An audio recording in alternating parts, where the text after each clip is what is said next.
Hi everyone, Sarah here. Welcome to Sarah McCarthy's Tech. Let's chat about Apple. We knew it was coming, but now it's finally official. Apple has announced their annual Worldwide Developers Conference 2026, or WWDC 2026, will take place the week of June 8th.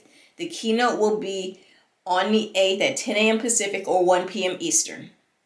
This will be Apple's first regular event of the year. While we have had several new announcements already this year, the iPhone 17e, the M5 MacBook Air and MacBook Pro, and the recently announced and soon to be pre-orderable AirPods Max. And while Apple did display most of these at a small event in New York a little while ago, this is not a standard event for Apple, and WWDC is.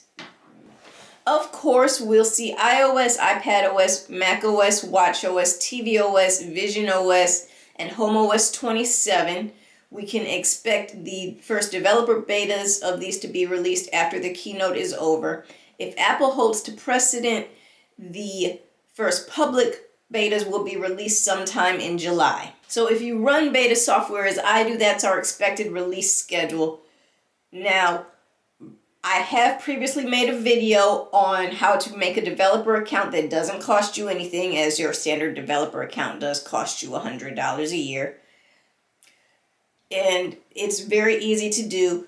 Now, if you wish to do that, remember that while the developer beta will let you get all the new things early, like the rumored Siri 2.0, you have to be also prepared for the bugs, because beta by definition means the software is still getting tweaked because all the bugs have not been worked out yet.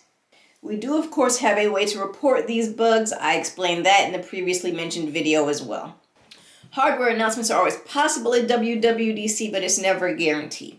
We could see an announcement about the rumored new HomePad, but current rumors suggest that this one won't be released until fall when iOS 27 goes public. So if we get this announcement, it would probably be just that it's coming later this year.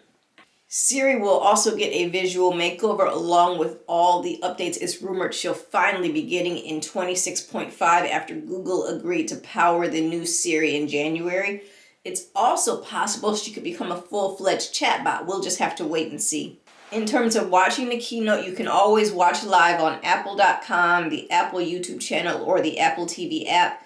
If watching live isn't possible, which it may not be, because for those of us on Eastern Time, this event happens in the middle of the day, you can always come back to any of these places after the keynote is over, as they will have a recording at that time. I also plan to post a summary right here on this channel, so you can come back right here and see. As always, please like, comment, share, subscribe, and remember to click the notification bell so you know when I upload next. Sarah out.